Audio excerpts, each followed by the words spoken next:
Hello, everyone. I'm Gorilla Monsoon. And I'm your host, Bobby the Brain Heenan. Oh, why don't you be serious? You're not the host, Brain. Well, I should be. Chris DiFrancesco is the host. Chris DiFrancesco? Yes, that's correct. I didn't stutter. Didn't he get whacked in an episode of The Sopranos? Oh, give me a break. He hosts a podcast, Brain. Who the hell doesn't? Well, his is about wrestling. Who the hell's isn't? He talks about old wrestling. Wow! What a novel idea. Oh, give me a break. Next, you're going to tell me he's got a wrestling-themed name for the show? Well, Come on, Monsoon, spit it out. it's the Hot Tag Wrestling Podcast, So what? and it's starting now. What is going on, everybody? Welcome to the Hot Tag Wrestling Podcast, Hot Tag Wrestling Show. If you're watching this on YouTube, I am Chris DiFrancesco. Dean and George are with us. It's almost like a complete literal multiverse where this is wrestling. We're with the Multiverse Movie Podcast host here. Well, George is here every single week.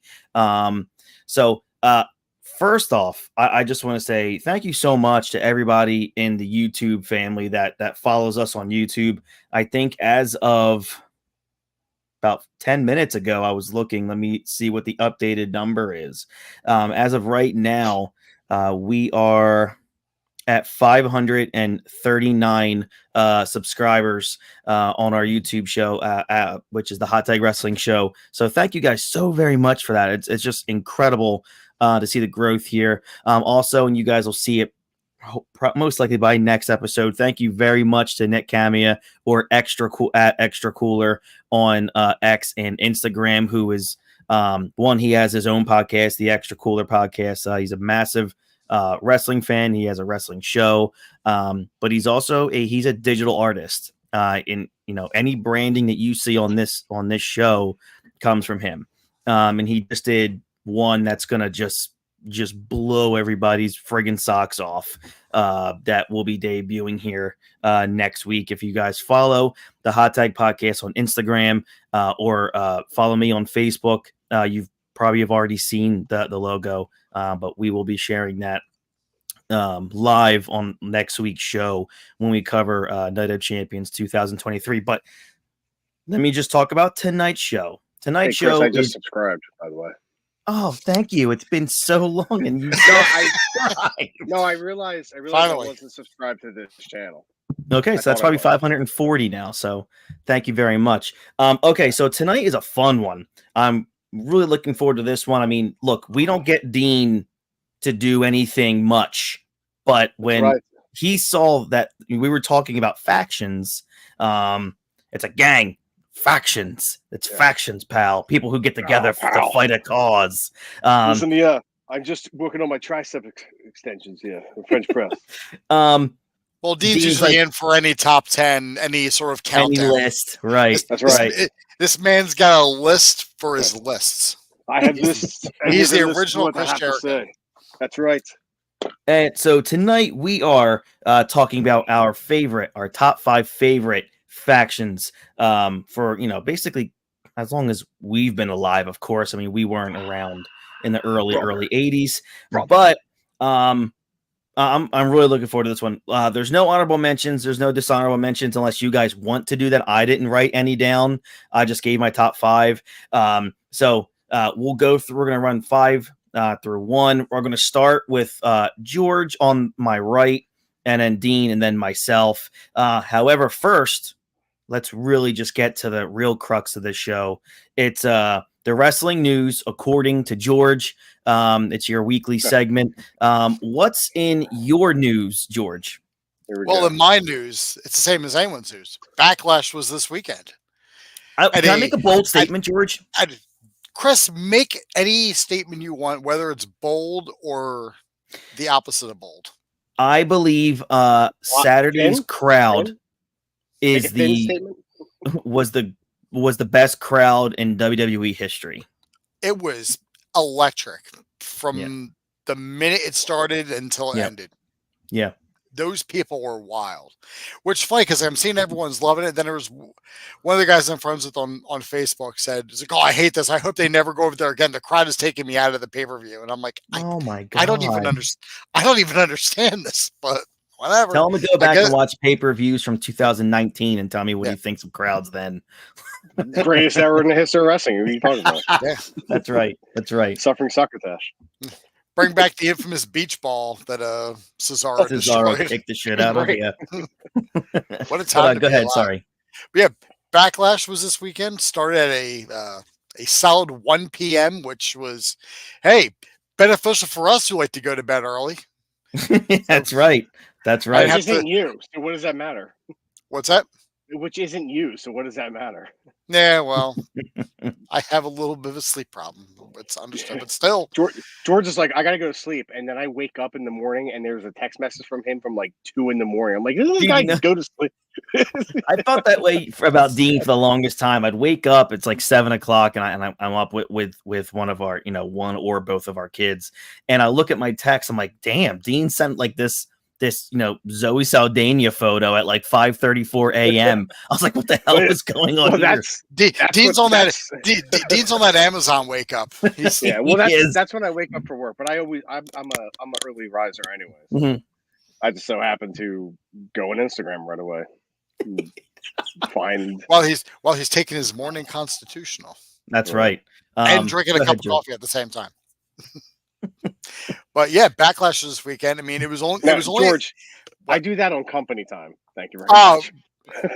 My mistake. Dean does not shit for free, everybody. No. Oh man. My man gets paid. Just like the song says, fuck yeah, taking a shit on company dime. What a banger. The golden age of Motown. But yeah, Backlash this weekend. It was only 5 matches, which is kind of rare for pay-per-view. Usually pay-per-views are somewhere in between 8 and 10, 45 if it's WrestleMania, but yeah, we narrow it down. But it was a solid 5 matches though. I mean, there wasn't anything that was a real dud. No. I mean, yeah, the endings were predictable, but that didn't take anything away from the fact that they're really good matches. Of course. Yeah. I agree with you. Totally. Chris, you were over my house for the first half of the pay-per-view. Dean, you were there for the second half. We tagged out. Yeah, basically. Chris left and gave the hot tag to Dean, and he came in and we got Johnny Longhats. Yep. And then Dean switched seats. Yeah, as soon as I was like, I need that seat back. It was calling him. That's literally been my seat for like 6 years. That's true. Sorry, George, continue. Yeah, I mean, apparently it was also the highest gate for was it an arena event in WWE history? Yeah, and it was also the highest grossing SmackDown of all time. Yeah, just breaking records left, Such right, a dead sideways. company. What a dead brand. In the mud. Excuse me. The tide is turning. Thank you very much. That's right. The tide's turning. I keep forgetting about that. I guess. Go ahead. And the other big news that came out of Backlash. The debut, or I guess the re-debut, because I forgot he was in WWE at all. The debut of Tonga Loa, the brother to Tama Tonga, which is not a debut that I saw coming. Everyone I think was expecting Jacob Fatu, which I mean apparently he's still in the works. He's coming in eventually. I don't think they're going to bring him in yet. I think they're going to let this current incarnation of Bloodline Wolfpack, as we've been calling it, because they're wearing the black. That's and right. red. That's right. I take credit for that. And they seem cool, like the NWO Wolfpack. I mean, just no Kevin Nash or Lex Luger wrestling in black jeans. There he is. But I did not see this. George, when was he in the company beforehand? Because I don't ever remember him being. He was Camacho. He was tag team with Hunico. Yep, that might have been that stretch when you just didn't give a shit, or you were in the army. Yeah. I don't even know who Hunico is. Hunico was the guy that was the better Sin Cara than Sin Cara. Oh, right. He's the guy that when he put on the Sin Cara mask, did all the stuff that regular Sin Cara was botching at. So. Oh, right. The bitch. Yeah. Pekingese found a half dead on a park bench. Yeah. And then we found out where WrestleMania 41 was going to take place. Oof. And it's in Viva Las Vegas, baby. It was kind of speculated that's where it was going to be, besides Minnesota. But I guess they were just like, we're not going to Minnesota. So and I think another big surprise is the fact of how late in April WrestleMania is, April 19th and 20th. Easter Sunday next year. Yeah. Yeah, but yeah, I mean, they're smart. I mean, Nick Khan told us what was going to happen. They want to avoid March Madness as much as they can, and obviously the other postseasons are happening. But yeah, I think it was a very smart idea to go to late April. I have a feeling they're still going to tinker with those dates moving forward. I still think we're going to eventually see a WrestleMania happen in May. Also, what Triple H was talking about in another interview, I really hope that London gets consideration for a WrestleMania, because I think that would be, we thought France was a lot of fun to watch. I can't even imagine what a London or like, anywhere in England WrestleMania would look like. Well, It would be unreal. It would be at Wembley. It's the biggest stadium. It would be at Wembley. Yeah. Yeah. Mm-hmm. And I'm sure they'll smash records there. I'm sure they would, smash some records. We'll get the real numbers from crazy Uncle Dave. But I mean, now with how good that Backlash crowd was, and going back to last year with Backlash in Puerto Rico, how good that crowd was. These overseas crowds are just killing it. Yeah, it's insane. It makes American crowds look bad. Yeah, and then when they come back over here, I'm like, I am like ashamed of my people. Really. You guys just don't even give a shit. Did you guys see the memes? It was like, oh, now we got to go back to America and listen to stupid Americans chanting "what" for no reason at all. Yes, I saw that. That was good. But it's crazy because they just appreciate it so much over there. And then when when you hear anything in America, it's like, dear God, like France just obliterates any American crowd for wrestling. I mean, I guess I understand because we get it 51 weeks a year or whatever. We get everything over here in America. Sometimes 52 weeks a year. Yeah, so 400 days a year. So like the fact that they rarely go over there, I'm sure it'll be more often now. It's just wild. It was just so cool to see. And I know another thing you wanted to bring up. We talked about it right in Gorilla before we hopped on here, George, and is the injuries right now. Yeah, injuries and time off. I mean, I went through the list with you. Roman Reigns, Seth Rollins, Drew McIntyre, Rhea Ripley, CM Punk. These are like Raw's getting killed with that list. Punk should be back soon, though. He definitely should be. But man, that's a hell of a list of names to be not on TV every week right now. It's basically, it's basically your main eventers. It's your main, that Raw. Yeah. But, I mean, it also shows maybe why the mid card is getting such a strong showcase on Monday Night Raw. Because I mean, they do have a strong mid card, and with the King of the Ring coming up, it gives them perfect opportunity to showcase what they can do. Right. Like Dragunov and Ricochet had a fucking banger last night on Raw for just a King of the Ring match. Yeah, that was good stuff, man. I'm telling you, if that finals comes on to Dragunov and Gunther, fuck. Yeah. I don't think Saudi Arabia will even be able to handle it. And I doubt it. Chris, I got a question for you real fast before we start. Fire. Do you think that with the tinkering of the dates of Mania possibly in May, could that eventually have them change their mind about open air stadiums on the East Coast? I hope so. I mean, maybe that's why in their heads they're going to change it to May, because you and we've all talked about this. They shattered a WrestleMania record of income in Philadelphia. Yeah. I can't see them just not coming back to New York or Philly, or down south in Florida. Like, I can't see them just abandoning the Northeast, because one, let's all kind of remember here, regardless of Vince McMahon, it's a Northeast promotion. Yeah. It's just what this company was founded and built in the Northeast. Yeah. I don't know, man. I really hope if they push it to May, you should absolutely come back to Philadelphia or go back to MetLife. Why not? I mean, in May, God, I mean, today was 86 degrees. Like it. Yeah. If you push it to May, we should have no problems. I mean, realistically. Well, I don't think it's going to go back to MetLife. There's a lot of talks that the Jets are getting a stadium in Queens, and it'll be a dome.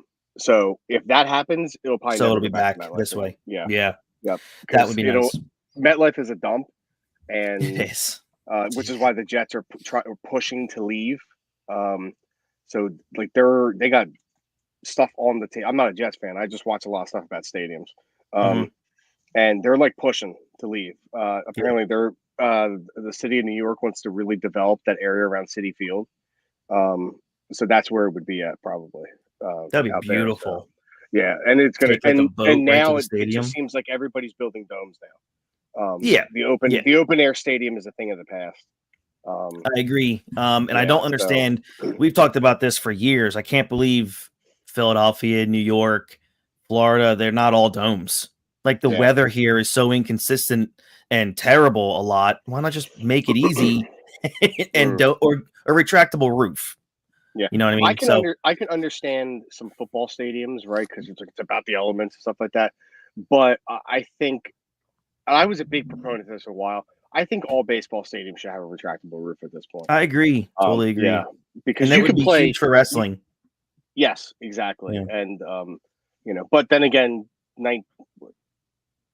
20 years ago, the Phillies went the cheap way with our stadium. It took them 20 years to make that stadium actually like everything was a great seat, but there was nothing to do with the stadium for like 15 years. So exactly. But I like I said before, if we don't get WrestleMania, I definitely think we'll get Money in the Bank. We'll get SummerSlams. I would love to go to a SummerSlam at Citizens Bank Park or the Link. That would be a lot of fun. But if they're not going to abandon Philly. I mean, it's literally probably one of their top 3 American markets in terms of their gates and their popularity. So yeah, we'll definitely see. But I think if you push it to May, I really hope they reconsider their stance on the Northeast. Same. I just might take a couple of years, but it might take a few years, which is understandable. But I mean, we waited 25 for it to come. We waited 25 years. Yeah, we waited a long time. We may have to wait another 25. Yeah, we waited 20 years? Yeah, 25 because we waited 20 just to get into MetLife.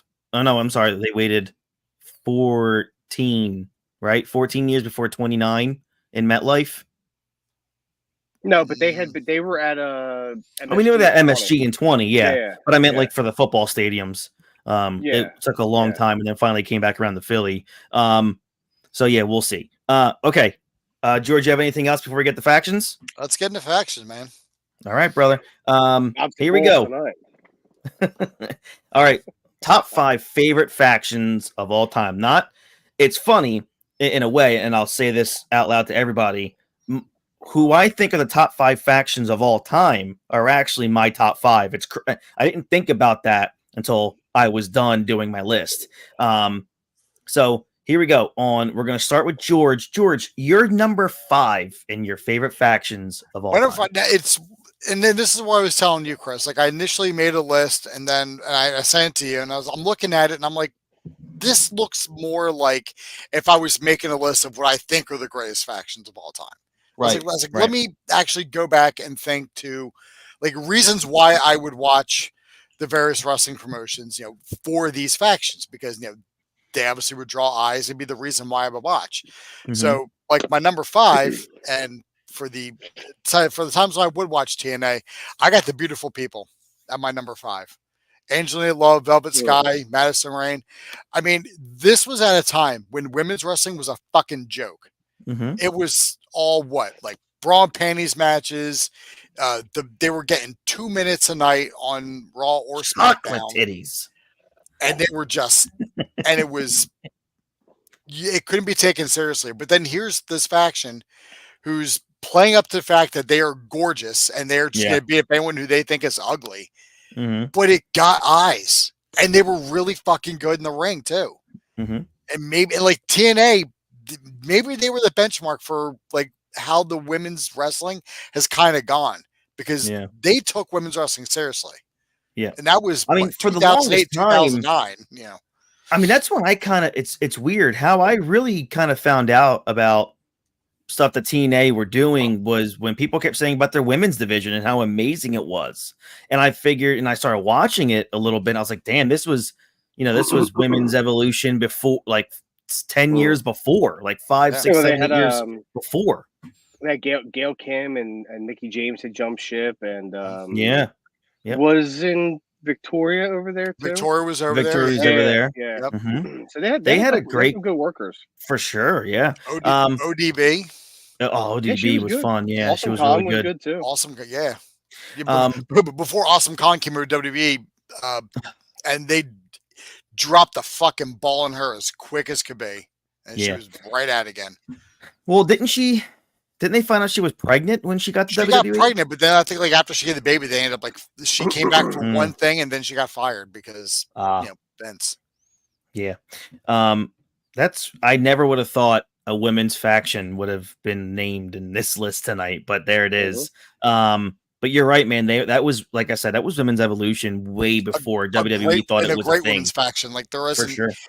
like not. I mean, like Damage Control may be like second to them, but they ain't even close. Like people were tuning in to Impact to see the beautiful people. Mm-hmm.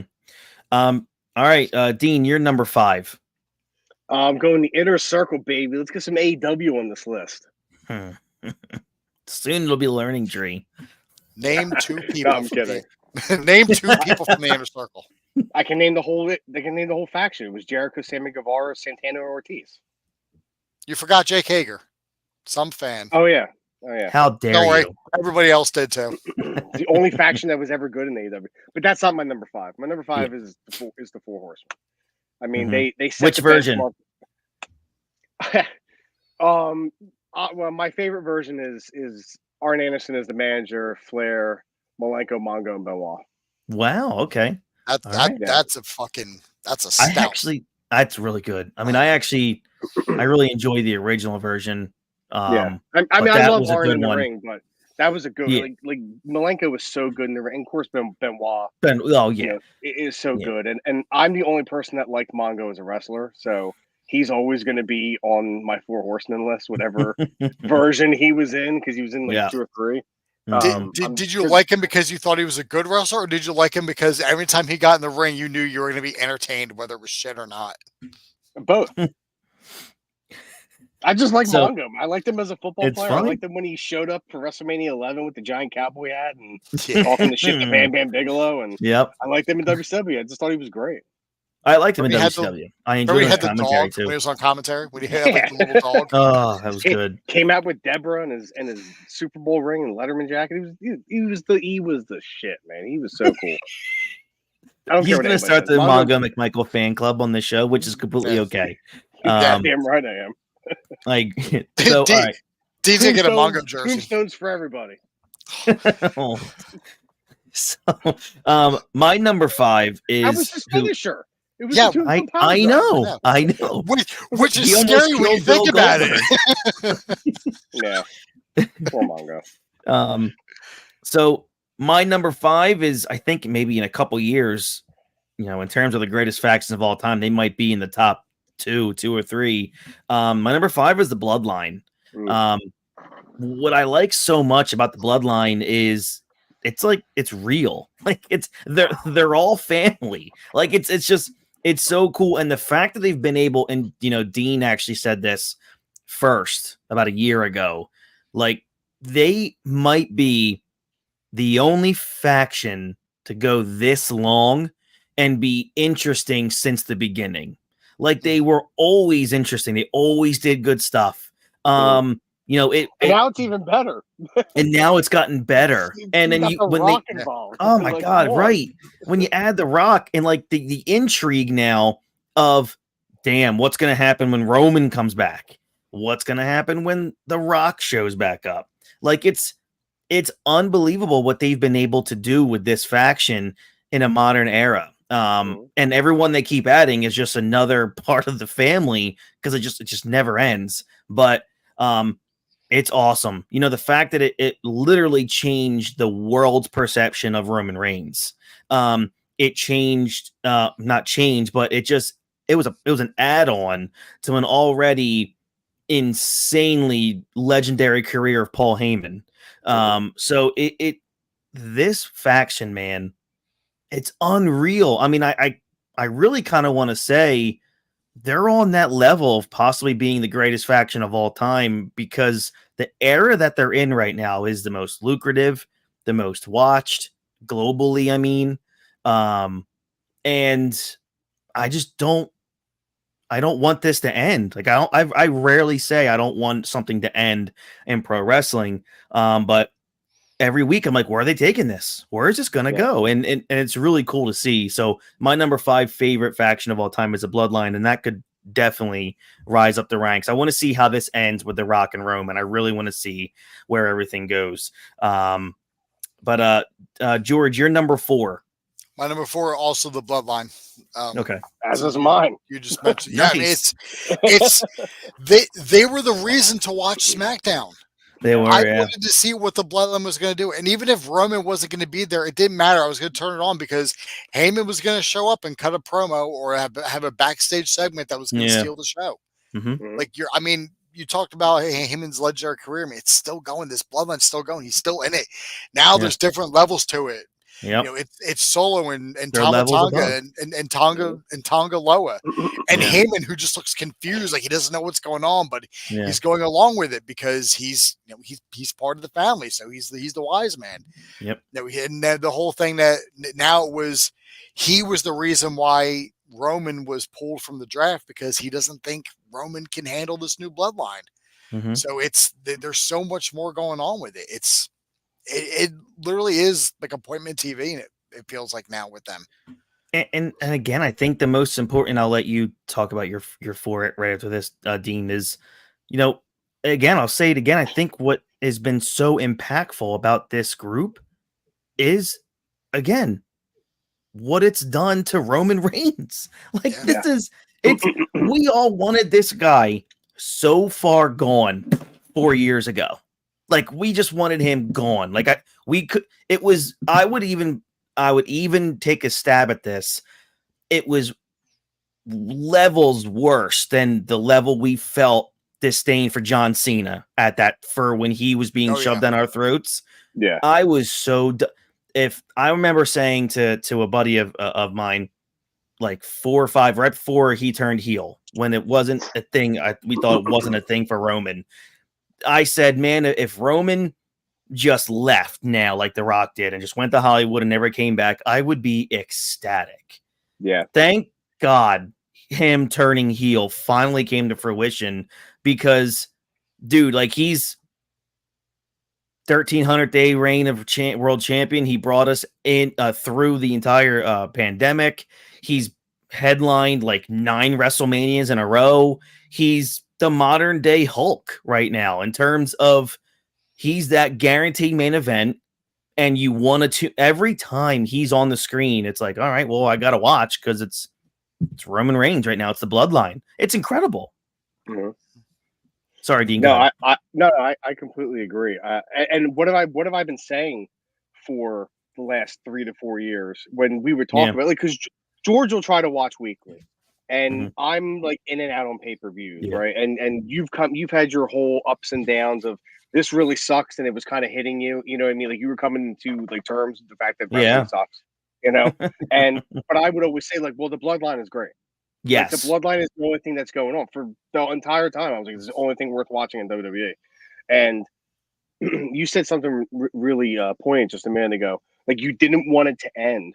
Yeah, that's how I felt during Mania. When Roman came out night 2 and the orchestra was playing his music and he walked out with that belt, and I was just like, oh man, I'm not ready to see him lose his belt to Cody. Like I wasn't ready for it. I really wasn't ready for it. Like as much as I wanted Cody to win it, I was like, oh no, man, I'm not ready for this. I'm not like this is legend. Like he is so like this whole bloodline and the tribal chief, it like changed his career. Like you said, when he left to go fight leukemia during the pandemic, I was like, good riddance, dude. Don't ever come back. Like, don't die. I'm not saying that. Like, just be like, nope, just be done with wrestling because I'm over you. Like, I can't take it anymore. I can't take suffering succotash anymore and the big dog and all that stuff. I can't. Oh my God, the big dog was the absolute pinnacle of my hatred. I can't. I was like, I can't do this anymore, man. Like, I can't. But it changed on a dime when he went heel with the bloodline. And it's only going to get better because my theory is that The Rock is pulling the strings behind the scenes with Tangaloa, and Solo. I think that's going to be his when they both come back. That's going to be his bloodline, and Roman is going to be faced with his original bloodline, and it's going to be. I hope it's War Games. That'd be awesome. My God. That'd be or Survivor Series, 1 and 2. But that's what that would be. Survivor Series War Games. Yeah. That would just be wild. I think I've been pitched that to you, Dean. You have like the Rock's bloodline, and then Roman's, and then obviously Roman's fourth person will probably be Jacob Fatu. If Jacob Fatu, when Jacob Fatu shows up, I think with Tangaloa coming in now, and him siding with Tama Tonga and stuff like that, and they're going to be the heels. I think Fatu is going to be absolutely with Roman and the Usos. Yeah, I got one more thing. I got like one more thing on the bloodline here, just real quick. It's like whenever like it would seem like the bloodline was getting stale, something else would happen and reel you back in. Like with Sami Zayn. Sami being in the bloodline shot his ass straight to the fucking top. Yeah. Like the whole like feeling Lucy, it was you're right. It was wild. I'm really happy. And I questioned the booking when it happened at WrestleMania 39. And I thought, man, why would you build Cody up so much for him only to lose? My God, am I happy that ended up how it ended up, because you got a whole nother year, and then you ended up with the friggin' final boss, like my favorite version of The Rock ever, that comes back and just from January to WrestleMania through WrestleMania, holy crap. It was just unbelievable. It literally rejuvenized. It was must-see TV. Yep. And The Rock wasn't lying. Him coming back, and then him with Roman, him with the bloodline, it legitimately made wrestling cool again. It made it so much fun. It ended an era that most of us hated, and it ushered in an era that we've been wanting. We don't want the Attitude Era. What I want is a mixture of, the ruthless aggression era, maybe mixed with a little bit of attitude. Not like I don't on top. Like a little bit of a sprinkle, but give me the ruthless aggression era storytelling and the talent that they have on those rosters, and just sprinkle in a little bit of attitude. That's it. Yeah. I'm not asking for chair shots. I'm not asking for titties and all that stuff. I'm not asking for choppy PP. No. We're all asking for choppy. I want the storytelling back. I want to be able to watch Raw and SmackDown and invest in the stories, invest in the characters, like the ride that the Great One took us on from Royal Rumble through WrestleMania. I mean, that was just so amazing to watch and be part of. My last thing on the bloodline, somehow, I don't know how they're going to do it, or if they're going to do it. I want Roman to be champ again, and that would be great to say, because we all wanted him to lose. Even fans of Roman was like, it's time. Put the belt on Cody, the belt to be on TV, and stuff. I kind of like that. I miss Roman as champ. I really do. The tribal chief has to have the belt. He has to have the belt. It's just that character works with the title.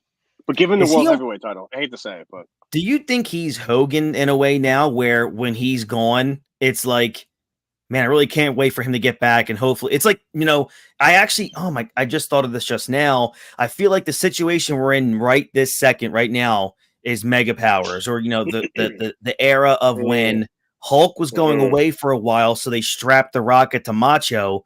But when you realize, few months into Macho, it's like, I really kind of can't wait for Hulk to get back and get that strap back on him. I almost and it's nothing against Cody, but when you have the dude that was a heel, he was just perfect for 3-4 years as your champion, and he just gave us what he gave us. You kind of look at Cody Rhodes, myself, this is just me. I personally just look at Cody as he's like that Macho where, all right, cool, I'll give him to SummerSlam. We'll give him some months, maybe give him till Survivor Series. But man, I would really like to see Roman come back and get back on top of that mountain. Do you guys, George, do you feel that way? Or are you like, yeah, let's, we just got done 1,300 days. I like a long-term champion. I mean, the way everything's been going, I mean, I like having Cody as champ. I think it's time, look good for him, extremely well Yeah. deserved. Mhm. But there'd be a time where I'm like, nah, like he doesn't need it. But at the same time, it's like, maybe I kind of do. But you can do it, and you can weave it into the story that's already going Yeah. on with the bloodline. Like I was sitting in my room the other day, just like piecing things together of how everything could play out into WrestleMania. Mhm. Like, which is like The Rock taking full control of this new bloodline, Right. maybe throwing his power around a little bit since he's on the board of TKO, Yeah. and then just having The Rock like politic his way into having a Oh, match with Cody for the title at SummerSlam, and having The Rock beat Cody and take the belt. Well, And then just having The Rock run roughshod with his group, which would kind of force Triple H, since he's the COO, to step in and be like, hey, you can't be throwing your power around. This is, I'm running the show, so Triple H goes and gets Roman and the other bloodline to fight off this one. So you got a bit of a power struggle. You got bloodline. And then maybe Cody gets that belt back at Royal Rumble with Roman screwing The Rock. And then that leads to Rock Roman at WrestleMania, because that doesn't really need the belt as far as I'm concerned. Rock is politicking his way to, showing up 4 hours late to WrestleMania rehearsals. Allegedly. He pisses in bottles. Good for him. It has other people take the Like bottles. you guys haven't peed in a bottle before. Well, I mean, I've never had a servant come and take it from me. You're dispose of it. Not with that attitude. That's right. You know what? It's funny. I heard Undertaker on his show talk about what he preferred. He didn't really prefer to be champion, because he said he enjoyed the chase way significantly more. And I feel like I like Cody Rhodes a lot better as the babyface chasing the heel champion. And I've always been that way for some reason. I've always liked a heel champion because that's a babyface. He's got to overcome obstacles to get to that badass heel who's willing to cheat and do whatever it takes to keep his title, like, form a faction to protect him always. I think that's how I feel about Cody Rhodes. When his title run is over, I think I might feel like, you know what? It was deserved. He was really good. He was a fighting champion, but boy, I think I really like him more as a babyface chasing the heel champion. I think that's how I might feel. That's how I feel about Seth, honestly. Like, unless Seth is going to be a heel and be the champ as a heel because he's so good at that, if he's going to be a babyface, I don't like him as a champ. He's really good chasing as a babyface. For sure. If he's like the architect, put that title on him in a heartbeat. Oh my God. But if this is Rollins, like circa 2015, 2016, strap the rocket to him, because as a heel like that, I'm all in for that. Yeah. But if he's cackling and wearing capris and all this other stuff, just have him do that, because he doesn't need the belt either. Like, he doesn't need the belt if he's doing that stuff. So no, I agree. All right. My number 4. We're at 4, ladies and gentlemen. My number 4 is the Shield. And I look at this as it was an amazing creation. And we got, 2 of who will end up being maybe top 5, top 7 of the greatest of all time out of that group. When you got Roman and Seth. Dean Ambrose and John Moxley. Oh, that's so good. But I was such a fan of the Shield because it was in an era where there was just so much terrible shit on television every single week. And I just thought, man, this is the only thing good right now. Because at the time, you're talking 2014, 2015, John Cena is still being, he's being run down our throats. What was so cool about 2014 and 15 is also you had the up and coming Wyatt family, who eventually went head to head with the Shield in one of the best, crowd reactions to a pay-per-view. I think it was Elimination Chamber maybe, but it was just in an unbelievable like rivalry between those two factions. And then, the 2 matches they had with Evolution was a lot of fun.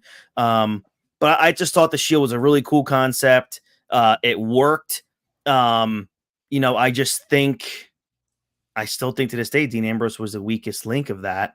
But look, the fact that you can have a faction and 2 of the 3 guys are, one of them is probably going to end up maybe as a Mount Rushmore guy in Roman Reigns. And the other one is this generation's Shawn Michaels and Bret Hart, but probably better in ring wise. That's amazing to me. And so I appreciate the Shield so Dean much Ambrose. because I appreciate the Shield so much because I look back and it was just a really tough time in wrestling where not many things were doing well. And it was just like prime uncreative Vince McMahon, but the Shield worked for me. So I appreciate that. It gave us Dean Ambrose dressing up as Bane, like That's right. 10 years after The Dark Knight Rises came out. Yeah. For some reason, he was wearing a gas mask and a big puffy jacket to the ring. I don't know why. Thanks, Vince. Yeah, thanks, Vince. It's probably because Vince had just saw that movie for the first time, and he's like, "Hey, that's a great gimmick, pal." You mean like when Sting did Joker Sting like 5 years after The Dark Knight? It's like, did you just see this movie, Sting? Well, that's why Vince loved the Razor Ramon gimmick so much, because he never saw Scarface. So he thought Scott Hall was a genius. That's true. The best gimmick I've ever seen. George, you're number 3. My number 3, I have it as a tie because I feel like you can't really have one without the other. Okay. And it's the Corporation and the Ministry of Darkness. Yeah, it was like your list just continued to shock me. It was awesome. When I go back and I watch old episodes of Raw, if I'm feeling in the mood, let me watch something from the Attitude Era. I always kind of end up going back to 1999 because of how much I liked the Corporation and the Ministry of Darkness, like fighting against each other. Then eventually the corporate ministry, which is just kind of weird, with Triple H with his like purple shirt and cross necklace to show that he was ministry. Mm-hmm. I guess that worked. God, that but was it was funny.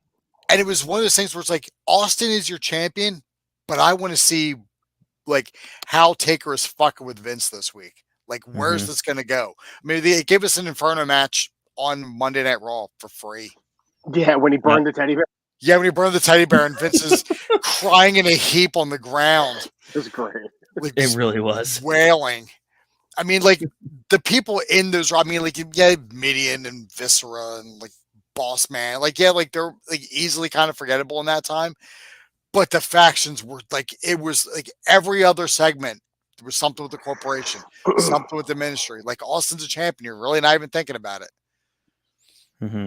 Like, it was just great. It was, to me, it's just, I also like that Undertaker, too. That was cool. Ministry Taker was my favorite Undertaker. Ministry Taker had a badass theme song. Really enjoyed that. Yeah. That was a really good one. Yeah. All right, Dean, you're number 3.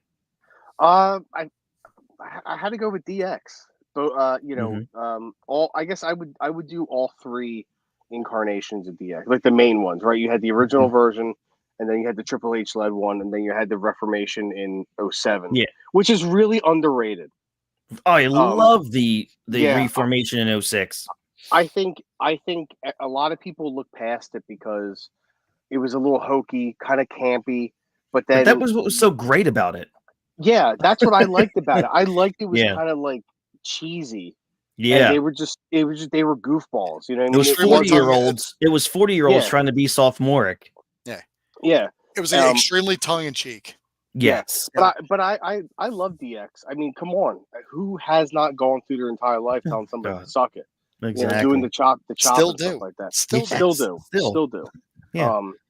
Watch Sixers games. You'll see Joel Embiid do it nightly. Well, I can't watch him anymore. I mean, not this year, but you can see it when they come back in October. Yeah, sure. Give me Jimmy Butler and I'll watch him. Right. But I mean, DX was great. You know, obviously it wasn't great when Triple H left and then Road Dogg tried to be the leader for a week and then it just imploded.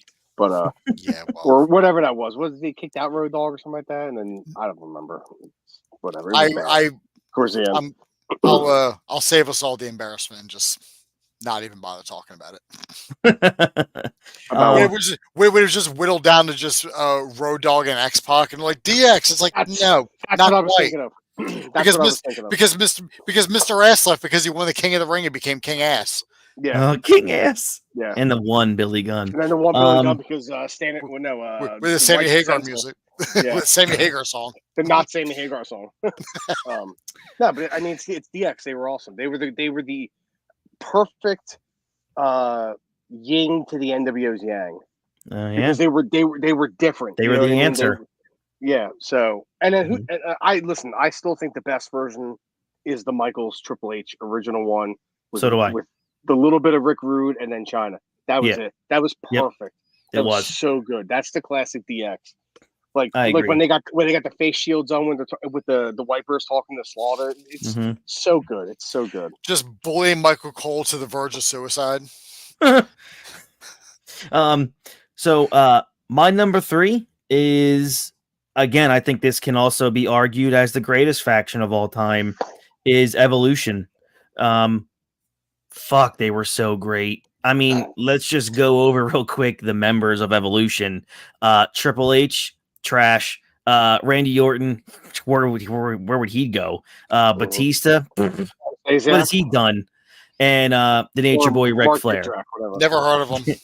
Never heard of any of these guys. Who the hell is Ric Flair? I don't even know who that is. He gets kicked out of Chili's restaurants. You mean that drunk guy down in North Carolina who's swinging his dick around? Whatever, man. I guess. Didn't Ric Flair just woo in a blind woman's face the other day? That's correct. Yeah. He said, "Woo, Evolution is a place to be." Woo wings. Woo energy. And then the burner pills he's selling now too. Oh God. I try his energy drink though. I'm a sucker for a good energy drink. Oh God. Well, can't wait for you to drop dead. You'll have a heart attack in the middle of your work shift, like he did in his last match. I'll appear in a wrestling ring and I'll have a heart attack. Your opponent will be Tom Zane. Dean's gonna show up to work after drinking Woo Energy and blade his face off.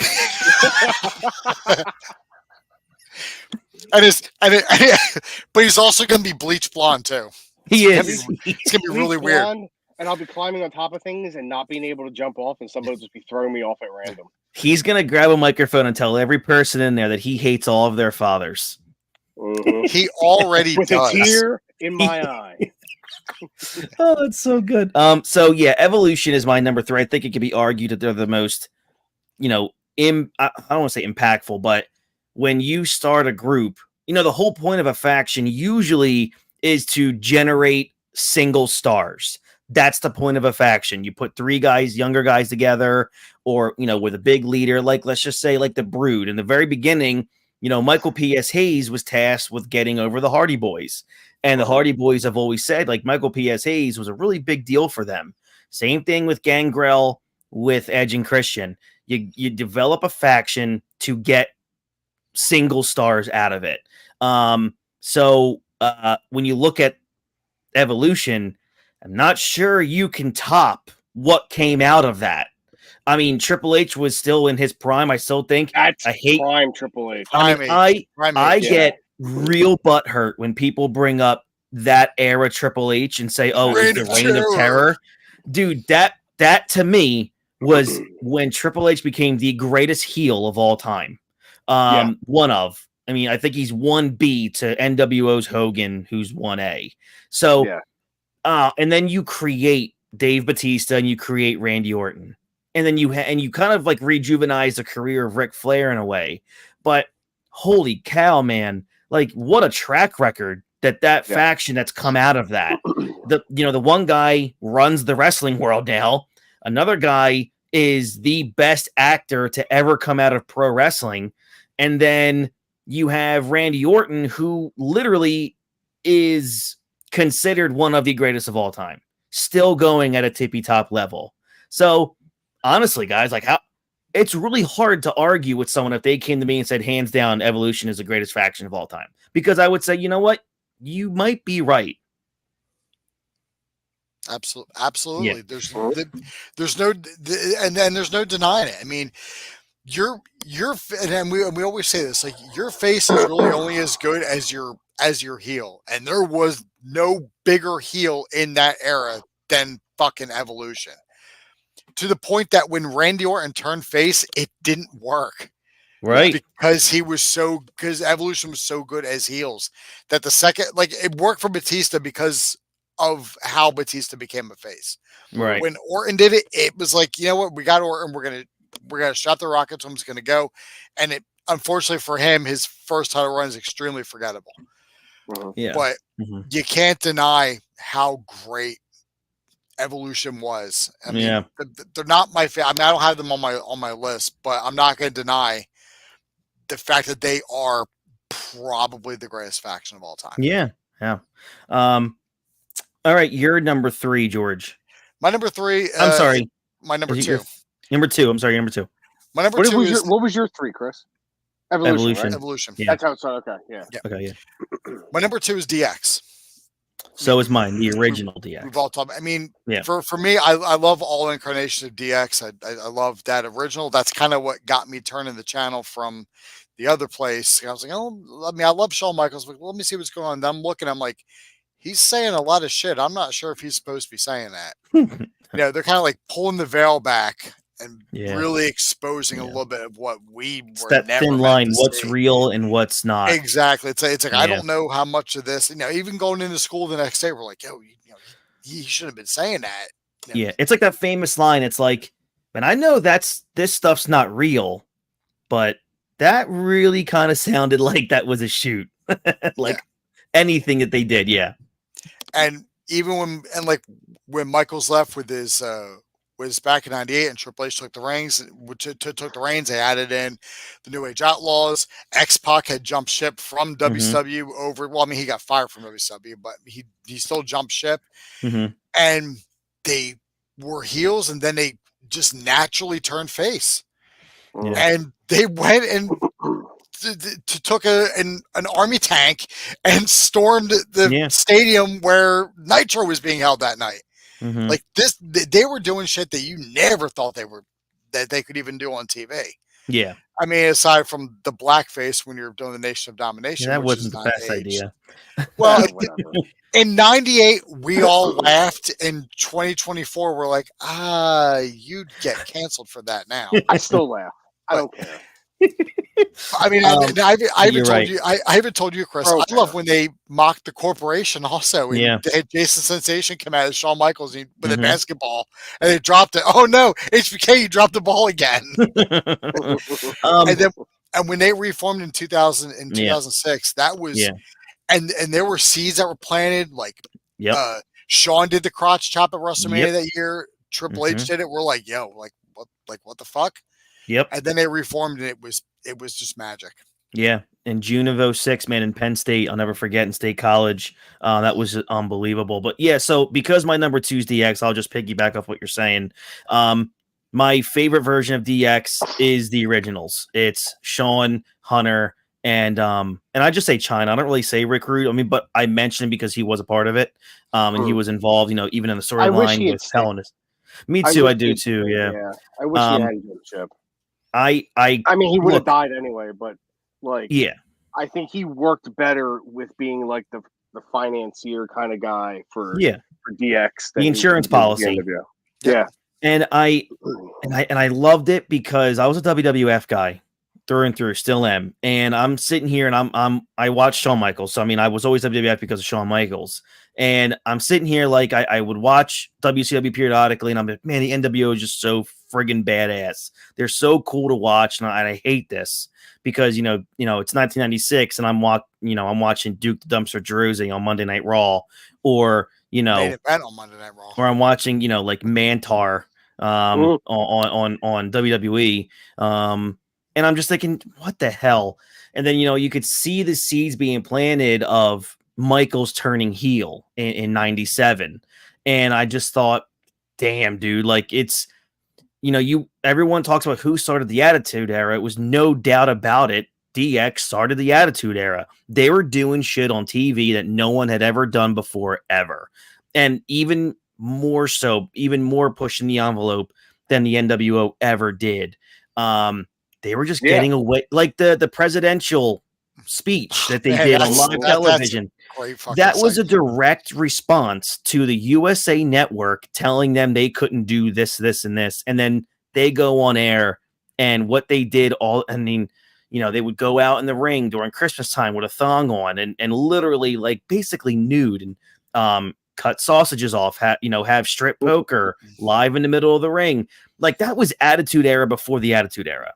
So, and it was just awesome. I didn't like the. They aired the curtain call footage. They aired the curtain call. Hey, you're a good guy. What? I was a bad guy. We're not supposed to be friends, right? So, and I didn't dislike. I didn't really pay attention or care about the second incarnation of DX when Michaels got hurt, because at that point I was just so wrapped up in like The Rock, Steve Austin, that I was like, you know what, Shawn Michaels is going. I kind of don't care what Triple H does with DX. I like Triple H a lot, so I didn't really care about the next form of DX. But that 06 return was just amazing, and a lot of so much fun stuff came out of that. I got to see them live like 3 or 4 times, especially Survivor Series 06. Like there were so many events I got to go see them live as DX, and it was like, wow, I never got that before. It's so cool that I get it now. So yeah, DX would be my number 2, but only the versions that involve Shawn Michaels.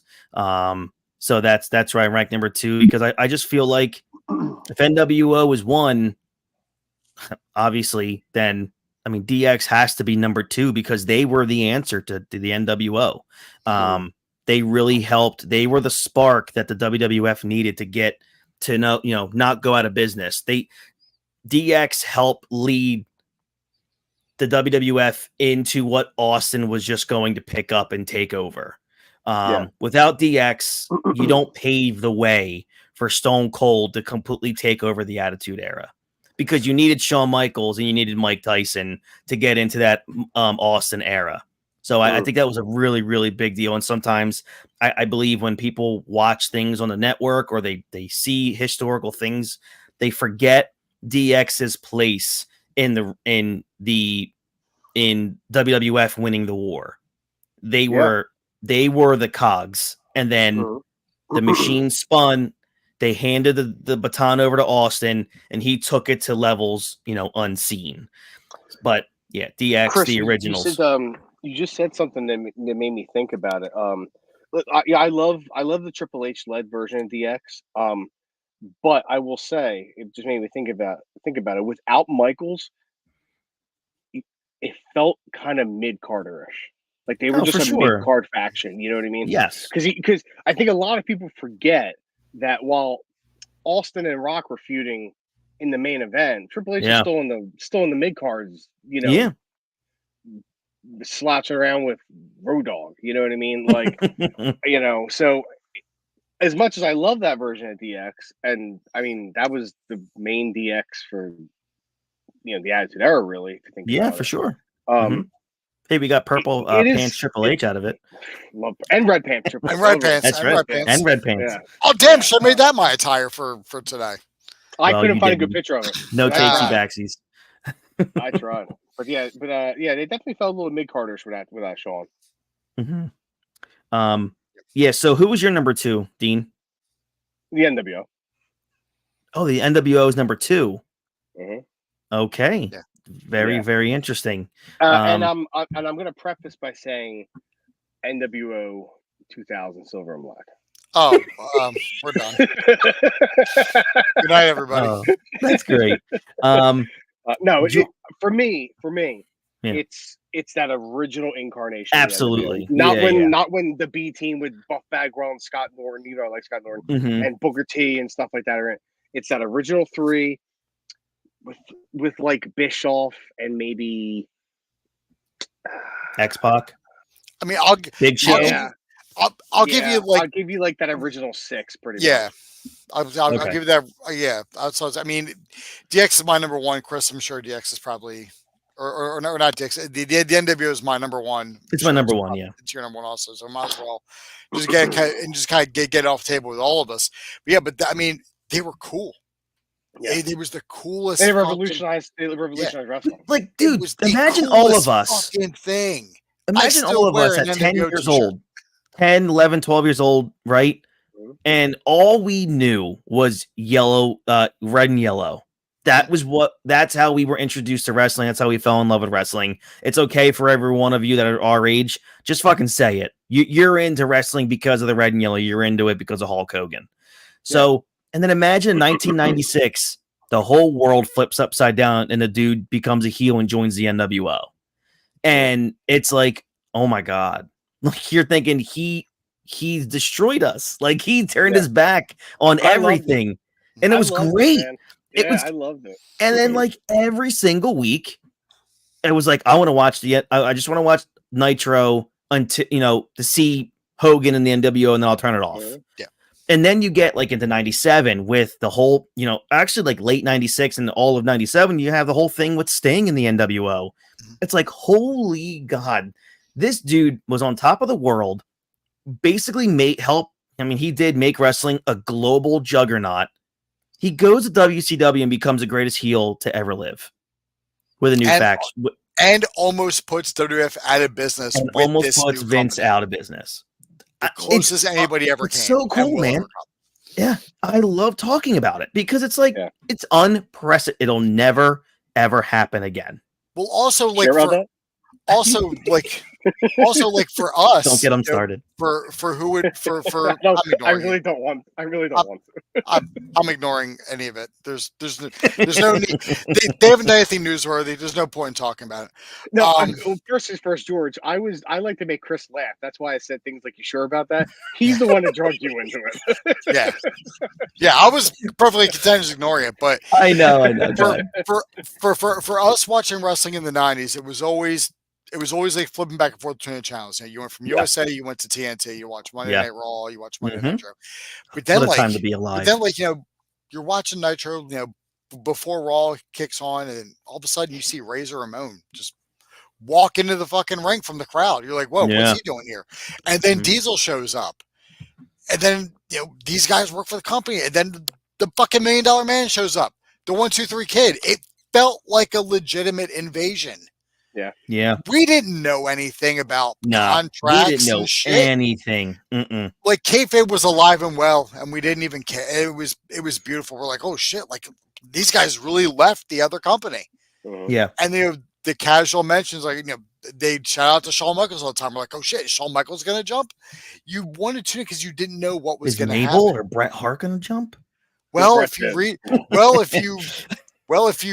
read somebody, he'd tell you. If you read the Observer, he'd say Mabel was the third man. Wait, who said that? Who do you think?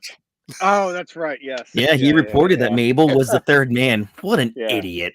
I mean, imagine had those guys been able to get Shawn over, or the Undertaker. Like, there's always that rumor. I don't know how true that story is. Yeah, but there's that rumor that they almost had Taker jump ship. Could you imagine? That would have been wild. Yeah, I don't think any of it would have worked. We would have gotten out of shape, snake pant wearing Taker 3 years before it happened. That's right. But snake pant Takers because he lost his tights and had to wear the Godfathers. I know, but they looked awful because I saw a picture of it today. Now, when I found that picture of him wearing the black and red, the next picture I scrolled up, I was like, "Oh my God, I forgot about those pants." So from Survivor Series 2000. They're so bad looking.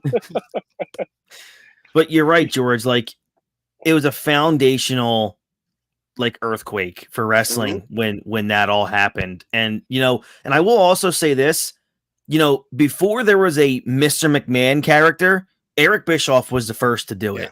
Eric Bischoff was the first guy who was publicly known to be running the company. Go on screen as a character and be an incredible. There was points where I felt like the guy who got the most heat in the entire industry was Eric Bischoff. Yeah. And it was, again, a guy that doesn't get enough credit. Again, I think DX was an answer to the NWO. Mr. McMahon was a direct answer to Eric Bischoff's heel character.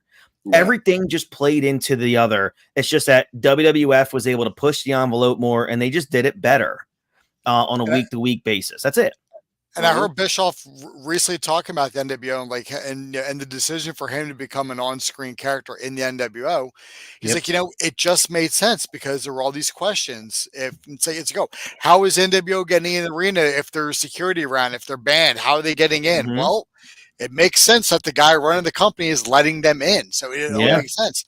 And the NWO was so good as heels that they took generational heels in Ric Flair and Roddy Piper and naturally turned them face. Yeah, you're right. Yep. And I will say, that's how Bret Hart won the belt. Yeah, you're Piper right. Randomly laid on top of Goldberg. Yeah, Piper. I mean, Piper got that pinfall victory over Goldberg, and Bret won the belt. What a time to be alive! It is crazy because I feel like not only are they the best faction of all time, it's also like just the worst because of what happened. As much as sometimes we laugh and talk about the Wolf Pack, I hated it. And I'm just like, you're beating a dead horse with different colors. I liked it. I liked it at the time. I loved it. Yeah, but I look back at it now and go, it's stupid because I hated that entrance theme was fucking prime. Yeah, it was. I hated Macho Man in NWO altogether. Yeah. I did not like Sting in the NWO. He's the WCW guy.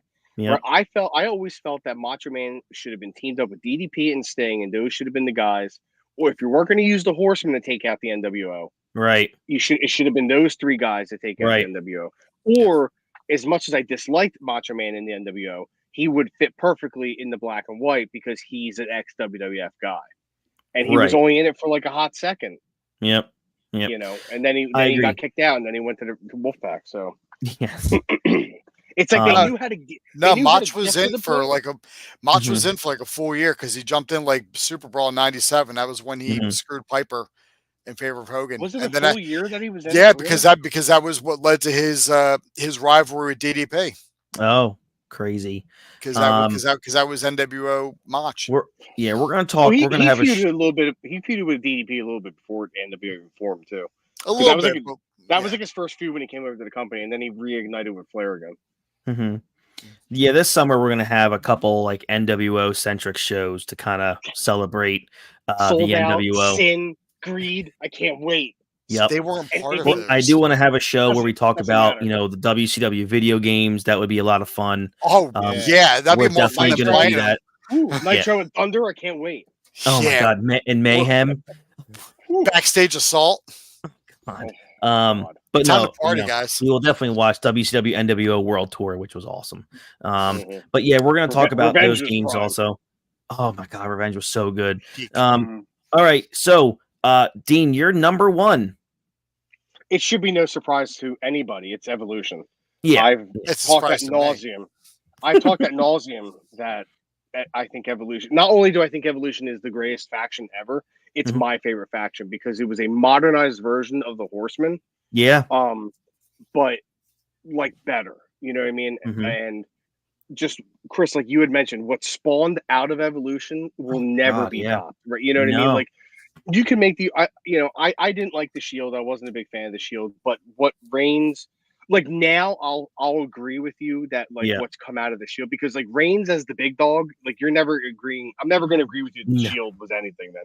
Reigns now is the tribal chief. I'll be like, okay, it birthed Reigns and Rollins, and they're like, they're phenomenal. You know what I mean? Yeah. So, but Orton's career, I mean, all those guys, Flair, 16 time, recognized 16-time world champion. It's like Triple 50 world titles between them. Yes, exactly. It's probably like 60 because they're all. Yes. Well, I don't know. No, I'm sorry. Batista's only like a six time, I think. But still, you got Triple H and Orton are 14, 15-time champs. Yep. And all the other belts they've held too. And Orton's still going, right? Flair's doing whatever, ruining blind women's faces, getting kicked out of restaurants. Yeah, and Batista is, I think Batista is one of the most underrated professional wrestlers of all time. I think he's so overlooked. God, I love Batista. Disgusting. Yeah. So do I. Yeah. So do I. Yeah. He's one of my all-time favorites. Again, it's because, and we're going to talk about the Ruthless Aggression era at length throughout the rest of the year. Dude, like, again, we talk about this all the time. he was lumped into the single greatest and deepest roster in wrestling history. He was in that same era as Michaels, Triple H, Undertaker, Randy Orton, Flair, Jericho, Benoit, like just name after name, legend after legend. Man, it's so hard to Edge. Like, it's so hard to like separate yourself. But I think now people are able to look back and go, God, man, the Animal Batista was such a badass character and a main event star. Since the day he got into Evolution, he was a main eventer. And it was like, man, he was just so fun to watch. And I'll go back often and watch Batista stuff. Yeah, I'm a huge Batista fan. I'll defend that guy to the end of their just he was awesome. I was a big fan. So do some conventions, Dave. All right, so that's our top 5, our top 5 favorite factions of all time. Just to give everybody a quick update of what's ahead. Next week we'll be covering Night of Champions 2023, then Money in the Bank 2019, and then we'll end May with Extreme Rules from 2014. Going into June, our top 10 favorite wrestlers of all time, Hell in a Cell 2022, Great American Bash 1997, and then still figuring out the rest of June. And I'm probably going to start working on, probably tonight, the rest of the summer. And we'll see. Get some good old 2019 WWE in there with some dog food and Big Dog and Suffer and Succotash and all the other crap.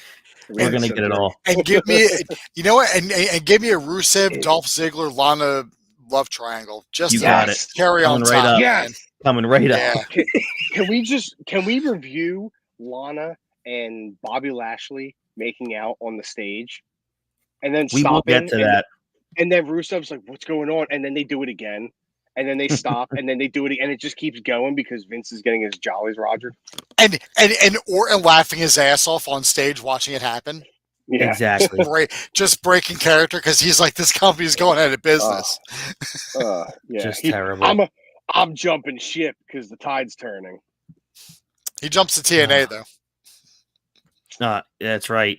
Okay, yeah. He so much would have about 15 years ago when he failed the second drug test and they were thinking about firing him. Yeah. Now they just look the other way on that thing with him. So so much coming up down the pike. If you're on YouTube, please like and subscribe to the channel. We're at 540 subscribers as of this second. Thank you, Dean, for being number 540. So again, and also ring that bell for notifications. We're also live on the Ring the Bell Philly Sports Network. Like and subscribe and ring that bell also for notifications on when we go live there. At the Hot Tag Podcast on Instagram. Anything. And then next week you'll see some brand new branding and logos that are going to be part of the show weekly. We want to make things fresh as much as possible to get you guys, just part of this. I can't wait to unveil this logo and branding to everybody. You'll see this one week, the other one another week. It's going to be all over the place, and it's just going to be, visually just a lot of fun to keep changing things up for you guys. Again, next week, Night of Champions 2023. Dean, George is here every week. You're not, so you're part of the Multiverse Movie Podcast. What do you guys got coming up? This week we're doing The Crow. Wow. We had to pull an audible. The Crow is actually supposed to be next week to coincide with its 30th anniversary of its release, but circumstances being what they are, and if you want to hear Dean and I continuously voice our endless frustrations with streaming services, you can listen on Multiverse Movie Podcast. That's going to be great. Can't wait. The initial movie that we were going to review is not streaming, and unfortunately, neither of us own it. So, and it's also not even available on demand unless you want to pay for it that way. That's hilarious. Just to let everybody know, it's E.T. It's fucking E.T. How is E.T. not streaming on anything? Yeah. Oh, that's right. You guys were supposed to do E.T., but how is that nowhere in the world to watch? So now basically ET is just kind of limbo because we still want to do it this year. So like it feels like everything's being moved up until it fucking shows up on streaming, or until one of us goes out and gets it. But good luck finding physical media anywhere. You know what? I'm not going to get into it. Yeah. Save it for your show, your other one, right? I'll save it for the multiverse. Sling ring. I'm out of here. All right, everybody. Thank you so much for watching us. This has been the Hot Tag Wrestling Show, and we'll catch you guys here down the road. Have a great rest of your week and weekend. We'll see you here next week. Night of Champions 2023. Have a good one, everybody. Bye-bye.